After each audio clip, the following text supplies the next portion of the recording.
Introducing Kate Casey. Welcome back for another episode of Reality Life with Kate Casey. Today's episode is about the cult behind the killer, the Andrea Yates story, an HBO docuseries which focuses on one of the most tragic and widely misunderstood cases in modern American history. In June of 2001, Andrea Yates drowned her 5 young children in the family bathtub while her husband, Rusty Yates, was at work. For years, the public narrative reduced this case to shock and horror, often ignoring the complex medical, psychological, and ideological forces that surrounded it.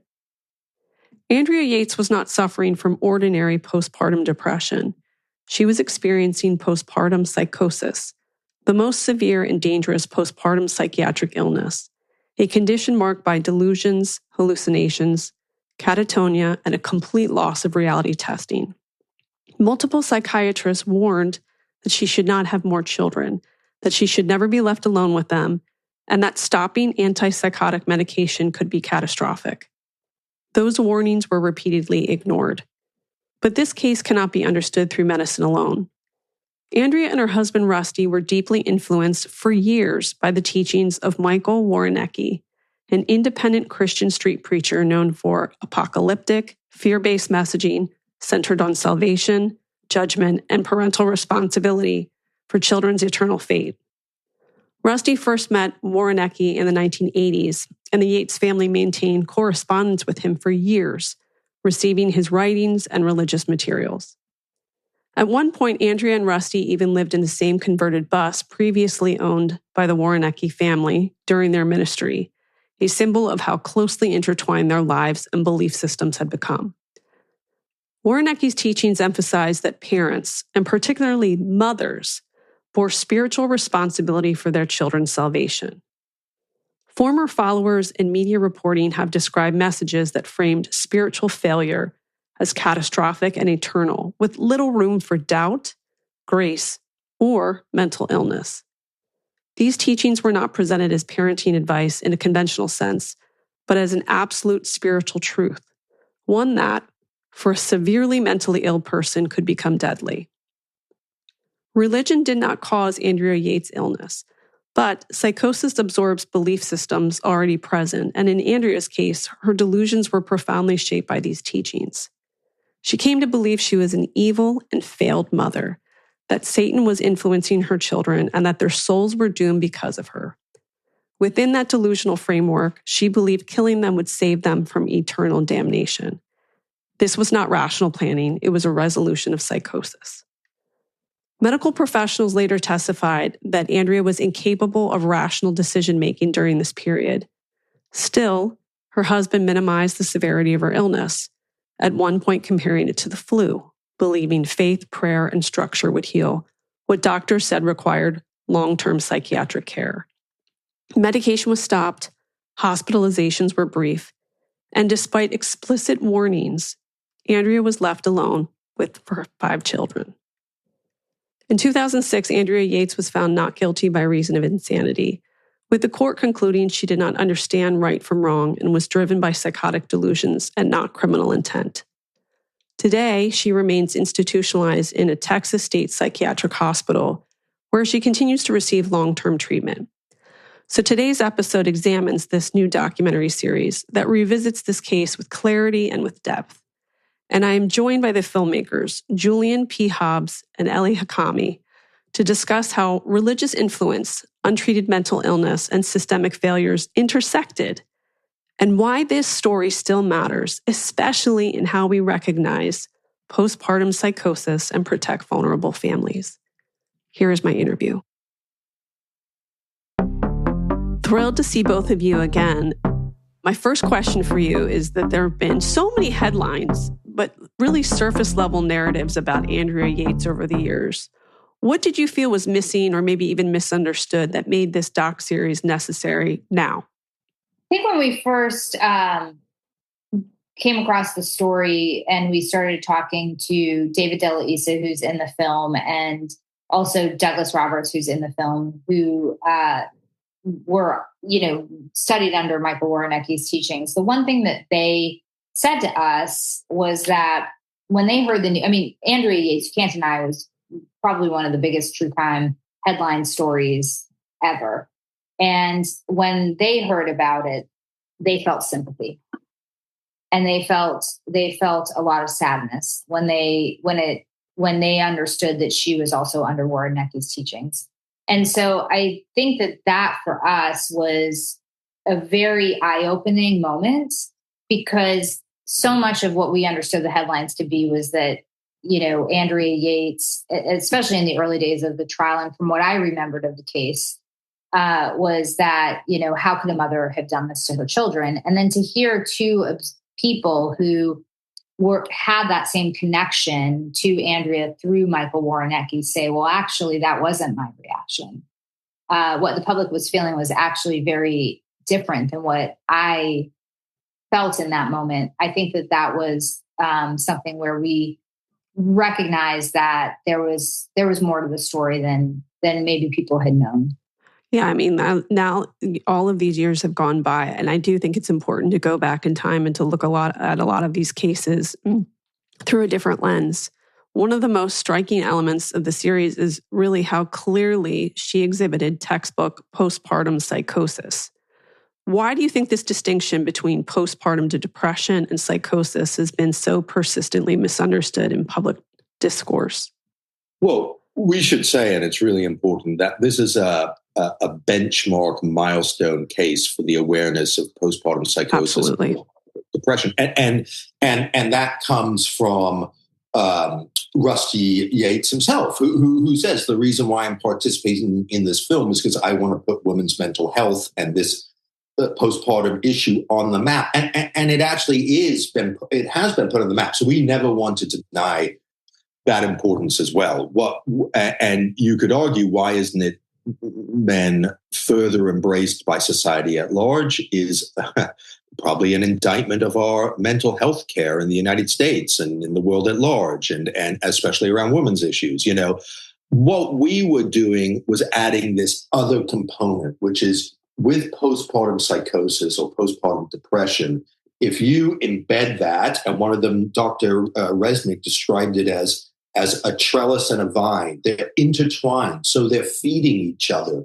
If you put on this toxic ideology of you're going to go to hell if you don't raise your kids right, and you're already struggling with a mental illness, which, by the way, you're also being told, don't go see a doctor. That's all on you. Doctors are evil. Don't put your kids into school, homeschool them, raise them. The outside is evil. Seek no help. And if you feel ill, that's a sign of you haven't reached the pinnacle that's needed. This became a toxic mixture. So it's not the sole cause, but it's a contributing factor that's been underreported. And I'll just leave that with one last thought. The revelation never said before about what went on in that jury room in the second trial and the importance of Woroniecki on the decision of not guilty by reason of insanity was a blend of postpartum psychosis and the teachings of Michael Woroniecki. Mm-hmm. Well, I think it's often confusing too, the difference of it. And even with postpartum depression, having so many friends that experienced it themselves, is what they say is that you're basically taught you should be so joyful after the birth of a baby. And you're also told your hormones are kind of going to be out of whack. So there's this conflict there. I should be so happy about my new baby, and I should expect to feel a little bit off. But there doesn't seem to be sort of a barometer of like what is abnormal and what is not. And then I know friends who've experienced this have said that the doctor has told them it's going to get worse with each child. So you have to be your own health advocate after, 9 months of a pregnancy and then the experience of giving birth and then trying to heal. And in many of these cases, also take care of other children in the process. So when you were talking to the medical experts, were they frustrated about how often warning signs like hers are dismissed or minimized, even today? Well, I think the most important part of your question is today, because I think what we have to do is remember that this was not in the early 90s. Mm-hmm. And early 2000s, yeah. No, sorry. It was 1990. Yes, it was 2002, 2001, and then the final trial was 2006. So when she was having her first children, it was in the 90s. Yeah. Right. Beginning to show signs of it. Yes.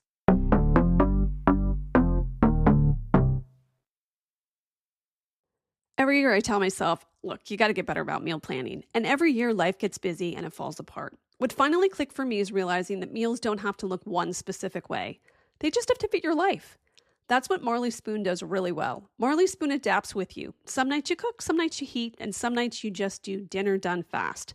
They've got great options for all of this, so that meals fit your schedule and not the other way around. And it still helps me eat well without overthinking it. Everything's chef designed, made with quality ingredients, and balanced enough to feel good about it. And the best part is my oldest, who is 16, is enjoying cooking, especially healthy meals. Marley Spoon gives you over 100 recipes to choose from each week, so you can have comforting classics to fresh, balanced dishes, and all made with quality ingredients. There's something for every mood. Mia made roasted salmon with Mediterranean seasonings with roasted peppers, and I love the pork with Brussels sprouts. Oh, also, Marley Spoon's prepared meals are exactly what they sound like. Convenient, delicious, and on the table in minutes. They are lifesavers when I really just don't feel like cooking. This new year, fast track your way to eating well with Marley Spoon. Head to marleyspoon.com/offer/KCasey for up to 25 free meals. That's right, up to 25 free meals with Marley Spoon. That's marleyspoon.com/offer/KCasey for up to 25 free meals. I've been so excited about updating some of the rooms in my house. You know how you get inspiration from trips? I saw the most beautiful wallpaper with colorful birds last month, and now I'm obsessively thinking about refreshing my daughter's bedrooms. Wayfair is the ideal place to make this happen. Not only do they have bedding basics, they also have furniture and home decor. You can find desks, chairs, bookcases, faux plants, accent pillows, mirrors, and more. And it's so convenient too. Wayfair's huge selection, it's pretty astounding, of home decor items makes it easy to find exactly what's right for you and at a great price point. Everything that you want for your budget. Who's joining me on a room refresh? Get organized, refreshed, and back on track this new year for way less. Head to wayfair.com right now to shop all things home. That's WAYFAIR.com. Wayfair. Every style, every home. I think that the one thing that I had to remind myself of, having grown up in the 90s, is that mental health and conversations around mental health were not as prevalent as they are today. Mm-hmm. And that even going to a psychologist had a stigma around it.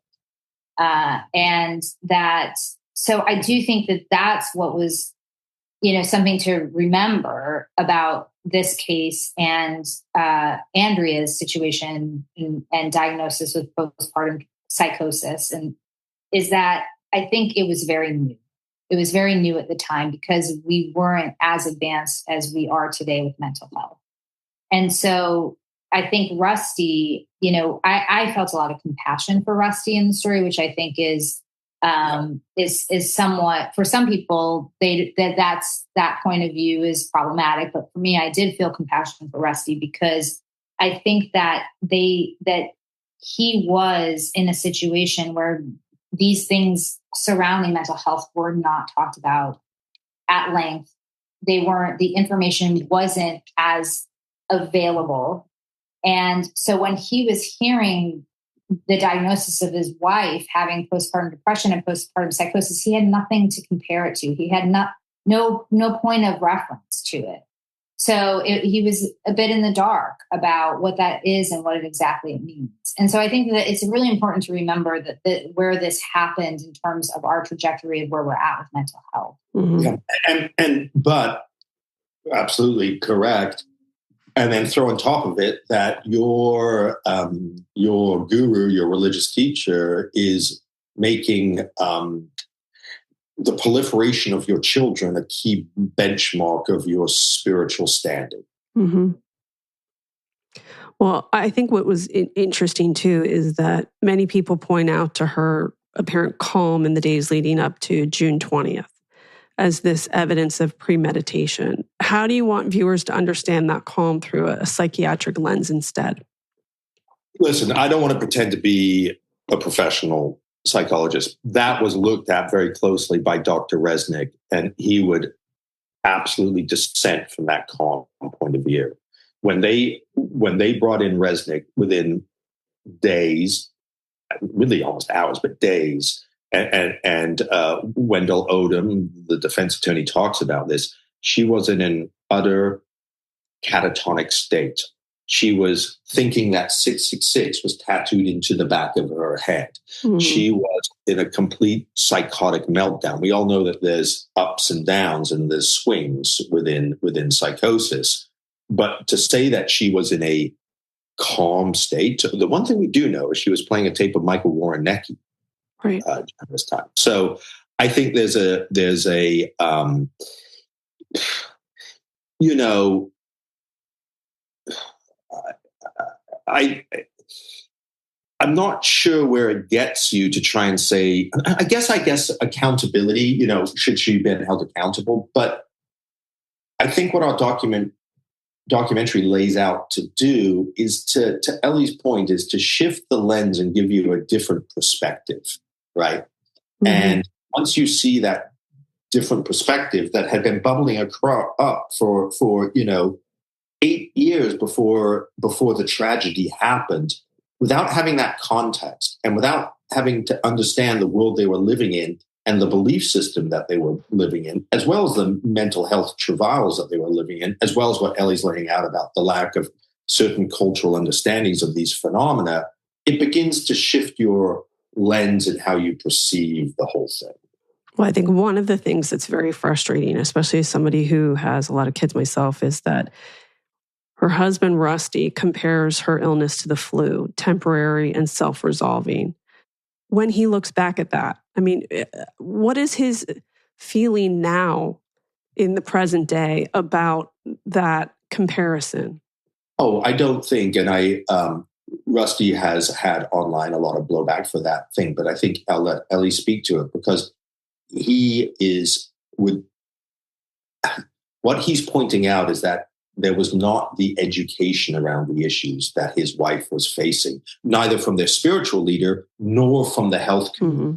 And I think what he's saying is that is a reflection of where he was at, as opposed to, and you can indict him for it, but I think it's the reality. I don't think he was the only person who had that reality of, oh, you're feeling a little blue today. I mean, I'm not justifying, but I'm giving a context to it. And where Rusty is today, as you can see in the film and even in the making of the film, is a radically changed man and out of these horrible travails and tributes that he's gone through about everything that happened. So I think the fact that he would come on and speak honestly about his ignorance about mental health issues is reflecting a certain truth.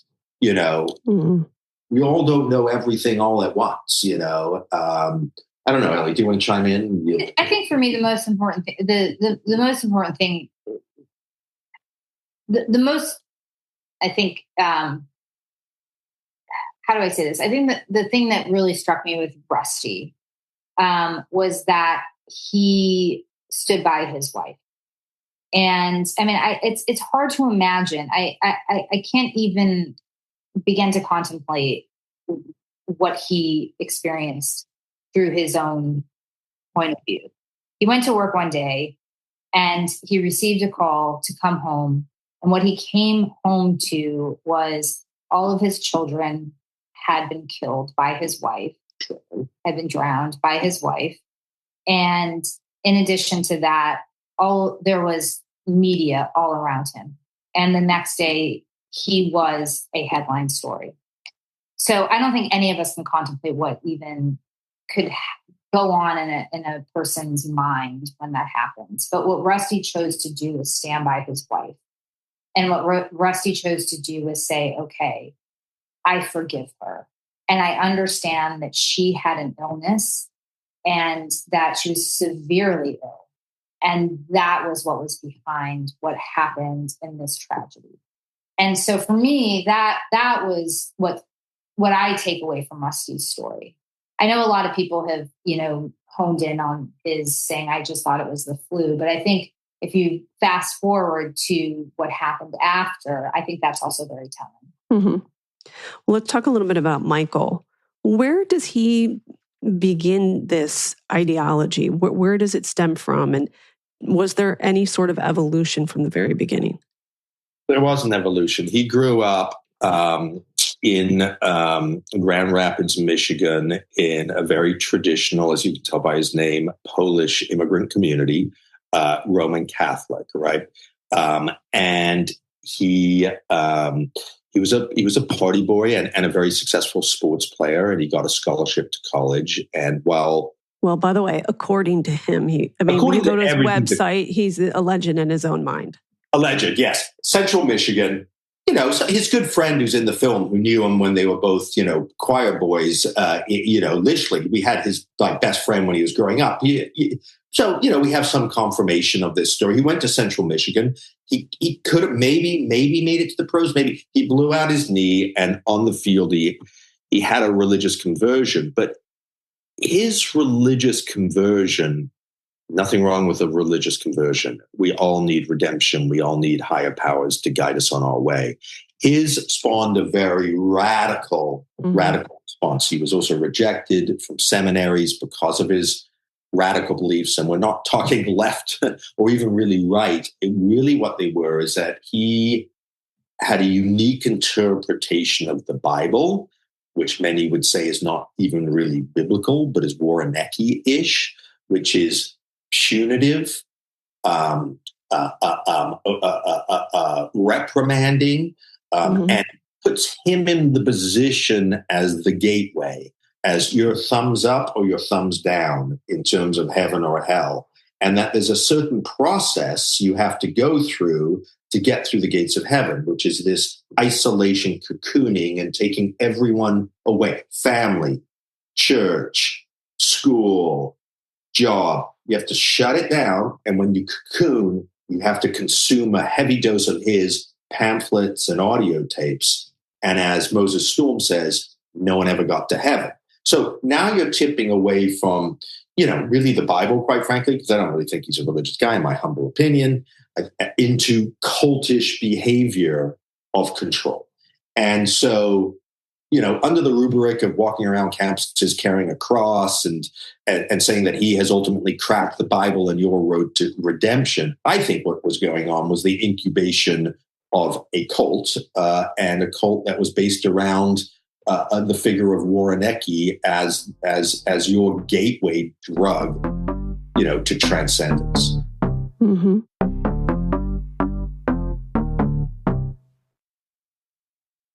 Switching between tools for one project gets disjointed, especially on tight deadlines. Grammarly built a game-changing writing surface tailor-made for professionals to help you move your ideas forward and sharpen your writing. You can brainstorm ideas, summarize meeting notes in seconds, or strengthen a proposal without context switching. Easy to get started and even easier to finish. Sign up for Grammarly free and get your professional writing from draft to done. Visit Grammarly.com. That's Grammarly.com. Well, how do you think his messaging intersects with her vulnerable mental stress? I think when you're in psychosis, and again, I think this is one that's very important for medical experts to weigh in on, but I do think from what we understood from our conversations with Dr. Resnick, who was the forensic psychiatrist, who gave his opinion to the defense about Andrea's situation during the court proceedings, is that it's exactly what Julian said, is that it's the fuel, right? Mm-hmm. So when you're in a period of psychosis and, your mind is bending things in ways that are out of your control, and you're fueling it with these very dark and satanic messaging, it can just, those two things coming together can be very, very toxic, and in this instance, very fatal. So I think that's kind of how those two pieces came together. I mean, it's interesting that he recruited a lot of college campuses. It's like some people, college students, they're open for new experiences. This is like the ultimate bad trip without the LSD. You ran into that guy and suddenly he's going to paint a really dark picture. Why are you going to school? Who are you? You're a failed human being. You're a worm. You're nothing. And it's this beating down, reprogramming, but reprogramming in a way in which you will never get the upper hand once you fall under his influence. And some of the ideas are rooted in things that young people struggle with. What's my purpose in the world? Do I see society as corrupt? Is it, and all these things where people want to ask questions. They want to debate philosophy. And is there a God? And what's my role in the world? Those open the door. And how do I want to raise my children? And what are the morals of society? These are all legitimate questions, but they can be bent in the hands of certain people to utilize control techniques that are proven across multiple cults of multiple denominations and non-denominational, right? So you can find aspects of this in the Shiwash Nishis, in Jonestown, in Manson, in David Koresh.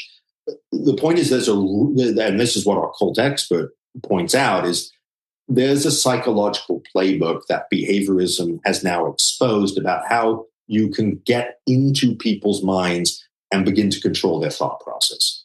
And again, to Ellie's point, people who are suffering from mental illness are obviously more susceptible. Young people are susceptible to this, et cetera, Well, when you're in college too, that's the point of your life where you're stripping away your parents' ideologies and you're trying to figure out your own. And then that's compounded with an older person who's telling you the way that you should live your life. And if you're void of financial resources and really self-confidence in who you are and where you're going, it's the perfect spot in someone's life for you to be taken advantage of. And for the Yates case, as a couple, when they begin to have their children, how important were his teachings, those writings, those tapes, in the way they conducted their everyday life? Rusty weaned off of Woroniecki because there was an issue with a purchase of a bus that they had. Yeah, this isn't in the film. They did travel to Florida. They did purchase a bus. This going on the bus was all part of the feeling like you're part of the movement, and they purchased Rusty's bus. Rusty purchased Woroniecki's bus. He was not happy with the bus. He actually moved his family into the bus to show how much they were following, but he felt burned by Woroniecki and there was a falling out. So that's just a little context because that's not in the film, but Andrea stuck in there long, right, Ellie? And Andrea, yes, continued to read the pamphlets, listen to the tapes, correspond with Rachel, his wife. So I think those, the teachings were still very much a part of her life and her experience. But they homeschooled. I mean, it's. I think Rusty is very open in the film that he thought some of what Woroniecki was saying had some truth to it. He did think there was a corrupting aspect in society. He did want to homeschool his kids. He did believe in a traditional religious upbringing. And he was perhaps a better judge of how to balance that with the fact that he also was a NASA engineer and a successful gentleman and a loving father and all of this. With Andrea, it went further and with David Della Isa, as we know, the other person in the film, that for certain types, this can go completely off the rails quickly. Yeah. So catch us up on all of these people in the present day, because it seems obviously that Michael has kind of like wiped his hands clean. Like, I should not be held responsible for any part of this. We invited Michael to be in the film multiple times, as well as his wife and some of his siblings and relatives. We have a relative of his in the film. Moses Storm is Michael Woroniecki is his uncle, right? So they declined to participate, and he's put statements out on his website, which is his right. He doesn't agree with the documentary. He spoke on Inside Edition. It's the only clip I've seen of him yesterday, and he just says it's a pack of lies. That's fine. Decided not to turn up and speak his piece in the film. And I would say, I think across the 3 hours, that would once again leave it up to viewers to reach their own conclusion. But there's a lot more there that this film brings forward, I believe, for the first time, that will change the way people view the Andrea Yates story. I do not think you'll be able to talk about Andrea Yates. You, of course, always have to mention mental health and postpartum psychosis. You have to talk about the tragedy of it, but you have to talk about the Woroniecki of it too. Yeah. And then she is still in a facility. What is her state now? To be honest, we don't. She has the ability to, every year, I believe she has, there is a review as to whether she can leave the facility or not. And from my understanding, talking to Rusty and talking to the George Parnham, who was her attorney, who stays very close to her, that she chooses to remain in the facility. I understand. And declined to participate in the film. No, she did. She did not. No, she did not decline to participate. Well, she wasn't asked, right? Her lawyers wouldn't. So yeah. We wanted her. Of course, we want everyone to speak. We have to. That's part of journalistic. All right. So we did ask George Parnham. We talked to her defense attorney, George Parnham, and who is in regular communication with her and visits her often. And he, we took his, we definitely took his lead in terms of what was appropriate in terms of outreach to her. And so that his advice to us was that, she's in a good place and she's in a good place in where she's at. And we felt we didn't want to be disruptive to what her care was or what her recovery was. Yeah. I'm so grateful that you revisited this story, because I think in the trial, if I remember to go back in time, people were so emotional about this case that I think the gift of time allows us to look at it through so many different lenses. And I really don't think I understood at the time the involvement of this preacher. And it does really give a different perspective to me, at least all these years later. So thank you for doing that, for and helping us understand this specific mental health crisis that I think has been underreported for so long. You're welcome. Yeah. Thank you. Yes. I hope it brings more awareness to postpartum psychosis. And also, if you are suffering from postpartum psychosis, the outside factors that can exacerbate that are important to recognize as well. So The Cult Behind the Killer, the Andrea Yates story, is currently streaming on HBO. I highly recommend it. Thank you both so much. And where can people find more about your company? You can go to talosfilms.com and see our recent projects, which includes The Cult of the Real Housewife, House of Hammer, How to Create a Sex Scandal, Sons of Ecstasy, many 3-part or 2-hour documentary minis that typically Ellie and I co-produce and co-direct together. So that's at the heart of what we do at Talos Films. And how do you guys still get along every day and you work so closely together? That's a whole other part. That is a documentary. That's truly a documentary. We're going to film ourselves, and we don't know if it's going to be true crime or, no, we work it out. We enjoy it, actually. Yeah. And what is your next project? Anything you can tell us? Can't tell you, but I promise you will want to talk about it. You'll want to talk about it. Okay, fantastic. Thank you so much. Thank you, Katie. We appreciate it. The amazing Kate Casey. I want to thank my wonderful guests, Julian and Ellie, and remind you to make sure that you click subscribe. Please leave a 5-star review and join the Facebook group Reality Life with Kate Casey. You can get my weekly What to Watch and Unscripted TV list by going to katecasey.substack.com. Bonus episodes are available on Apple Podcast and on Patreon, where my Tell Me Everything series is. It's a short series. Go check it out at Patreon, patreon.com/Kate Casey. And follow me on social media. I'm on Instagram at @KatecaseyCA, TikTok, it's Kate Casey, and Twitter Threads and Blue Sky at @Kate Casey. Check back tomorrow for an all-new episode.